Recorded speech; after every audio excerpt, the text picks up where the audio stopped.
રાષ્ટ્રીય પંચાયત એકતા મંચ દ્વારા દારૂ વિરોધી અભિયાન અંતર્ગત ભળી આવે છે. દારૂની ખાલી બોટલો. આજે લાઠીદળ ગામમાં દારૂની ખાલી બોટલોનો જથ્થો દેખાઈ આવતા તત્કાલ મીડિયાને જાણ કરી હતી. રાષ્ટ્રીય પંચાયત એકતા મંચ અધ્યક્ષ અને ગઢડા વિધાનસભાના પૂર્વ ઉમેદવાર શ્રી મંજીભાઈ સોલંકીનું કહેવું છે કે ગુજરાતમાં દારૂબંધી હોવા છતાં ધજાગરા ઉડી રહ્યા છે અને પોલીસ તંત્ર વિદેશી દારૂનું વેચાણ રોકવામાં નિષ્ફળ ગઈ છે. હવે જોવાઈ રહ્યું છે કે પોલીસ દારૂના વેપારી ઉપર કાર્યવાહી કરશે કેમ. લી મંજીભાઈ સોલંકી, વિઠ્ઠલભાઈ સાપરિયા. લાઠીદળ ગામથી સર્વે ગામ જતા રોડની બાજુમાં અસંખ્ય દારૂની ખાલી બોટલો કહેવાતા સમૃદ્ધ ગામ અને ચર્ચિત ગામ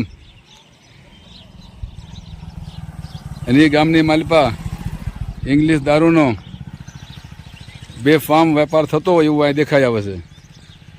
એટલે દારૂબંધીના ધજાગરા અહીં ઉડી રહ્યા છે. લાગતા વળતા કોઈ પણ અધિકારીને અહીં આવી અને તપાસ કરો અને કા દારૂની ખુલ્લી છૂટ આપો. લાઠીથડથી સર્વે જતા ગામ લાઠીદળ સર્વે રોડની બાજુમાં લાઠીદળના પાદરમાં આ દારૂની ખાલી બોટલો ભંડાર.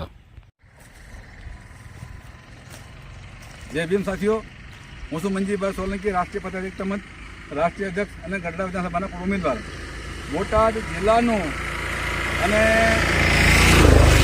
બોટાદ તાલુકાનું કહેવાતું ચર્ચિત અને સમૃદ્ધ ગામ એટલે લાઠીદળ. હવે લાઠીદળથી સર્વે જતા માર્ગની બાજુમાં અહીંયા ભાતની ઇંગ્લિશની દારૂની બોટલો પડી છે. એટલે અમે રોડમાંથી પસાર થતા હોય તો અમને અસંખ્ય બોટલો દેખાતી હોય તો હું તંત્રને નહીં દેખાતી હોય.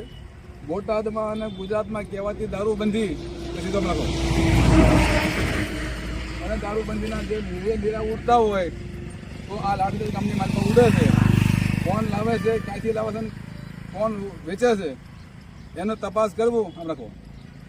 એ પોલીસને જોવું જરૂરી છે.